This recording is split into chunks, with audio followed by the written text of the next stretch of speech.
We wouldn't be here today if it weren't for the tree behind me, so I do want to call out and thank our friends from Holden Forest and Gardens, who helped, along with Old Brooklyn Development Corporation, thank you, yes, and two local contractors, both Bartlett and Klein Nurseries, to do the grafting that created the tree behind us today, and that we were able to build this amazing plaza around.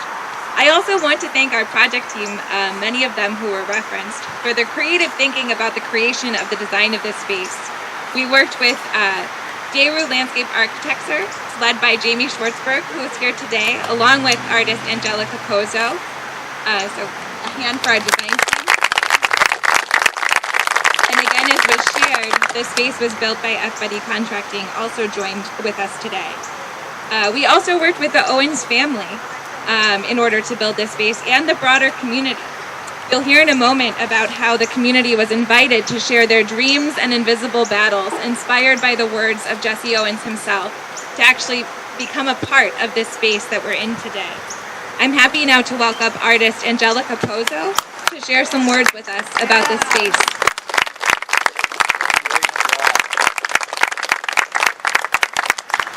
Good morning. Good morning. Good morning. Okay. So anyway, today has been 3 years in the making. It was in the summer of 2020, a COVID summer, that I was involved with the Voices on View with the University Circle Incorporated and creating a couple of murals for Wade Oval that I was first approached, and I think that was when University Circle Incorporated was first asked to be stewards of the tree and find a spot here. So I was first approached to see if I would be interested in doing the artwork for it, and after being involved with the Stephanie Tuck Jones Plaza, and I said, yes, of course. What an honor to be able to memorialize Jesse Owens. And so our first order of business was to site the tree. And so I was linked up with Jamie Schwartzberg of Daraloo, and we were first directed sort of towards the other end of the lagoon, because that's where a lot of other things were going on. And Jamie and I, we separately went to the site, and we both kind of like felt it was a little crowded. So we both met together, and we walked the lagoon. I had already started putting forth a concept of mile markers. Instead of just one monolithic monument, but something that, since he traversed distance, is something that would have different markers. So we already had that concept in mind, and I already had a concept of maybe some sort of podium bench. So we had those two elements, but we needed to site the tree first. And as we walked around, we were thinking, oh, maybe markers around the lagoon, until we came up to this spot where there was nothing here. It was just a big, empty, grassy spot. A beautiful view back onto the lagoon. It just seemed like the perfect spot, and it was high. The tree would not get soggy roots, and so we sited the tree here. The tree was planted here, and then we had to figure out how to create the plaza around it. So as Jamie was getting up the plans and looking at the diagrams for the area, we happened to find out that the walk all the way around here just so happened to be very close to 200 meters. It's one of Jesse's races, so it's like it just seemed totally meant to be. So that we had 4 markers, one for each gold medal going around, and then we had that track, and so we needed to, well, what were these forms going to be? And so we had the podium bench concept and the markers, and I was thinking the markers could maybe be influenced by leaf forms.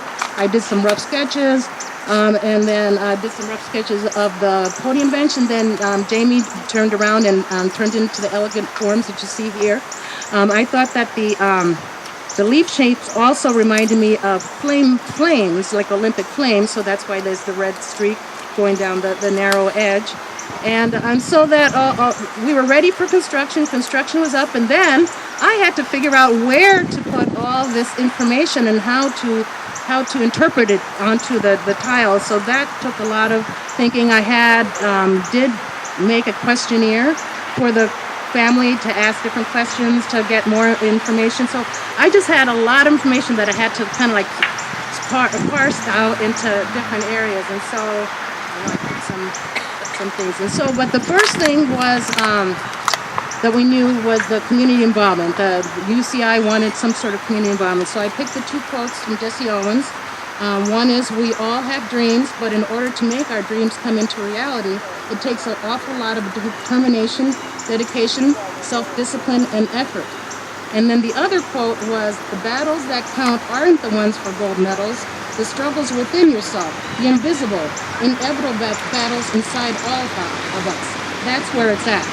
So we had that sent out to the community, and UCI had online where people could enter their dreams and their invisible battles, and that's what is scribed on the tops of the benches over there. And then I had so much information about him, and I had to figure out, well, I want to tell his story, but how can I tell it artistically? And so I came up with the 4 pages of the Jesse Owens journal. So if you've gone around, you can see that each one has a story. So it starts from the early life to the Olympics, to post-Olympics, and to his legacy. And so each page is a page of his history, so you can read all about the history. The photographs come from the Ohio State University archives, which we had to get special permission to use because they allowed them to only be printed on white paper, so I had to get a permission to print them on green tile. And so there was all these different sets. But then one of the things since I had so much information there, I can keep a really sparse information for the podium, and so that I had a short bio. But one of the things was that I asked the family is, what do you want people to know about Jesse Owens besides his athletic achievements? And so the one line is taken directly from Marlene Rampkin's, this daughter, response, and that is, "Jesse Owens, also known as the Buckeye Bullet," was my line, but was not only a world-class athlete, but also a humanitarian, devoted family man, loyal friend, pathfinder, and patriot. So that's directly from Marlene's response. And then the other quote, which I put on the other side, is from Jimmy Carter. "Perhaps no athlete better symbolized the human struggle against tyranny, poverty, and racial bigotry. His personal triumphs as a world-class athlete and record holder were the prelude to a career devoted to helping others. His work with young athletes as an unofficial ambassador overseas and a spokesman for freedom are a rich legacy to his fellow Americans." And so so there's the quotes that I put onto the podium bench there. And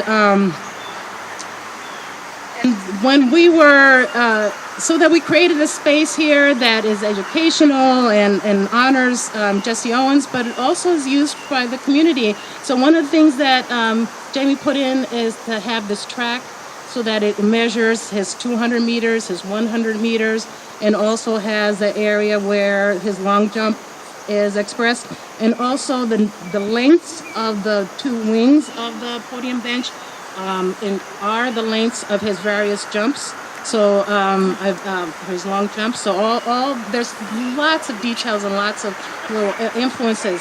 While we were installing here, which took a couple weeks, there was a man that came in from the neighborhood, and he was running the track with his phone in his hand. So he was timing himself. So this track has, and it was one of the hottest days that we had in the summer. So he had to have been a good runner. He was like booking it around there and timing himself. So this not only so maybe we're inspiring a new Jesse Owens, a future Jesse Owens. And then another time, there was some young children that were taking turns and seeing how far they can jump on the long jump and which letter they can reach. And then the signs, the tiles weren't up there, so they didn't know what the context was. So I told them about Jesse Owens, and they were amazed at how long he jumped. And so it just was, it heartened me to see the community coming to use and utilize the different things that we put up here. So I'm just extremely honored and proud to have been asked to work on this project, and I hope I did him right. So thank you for coming.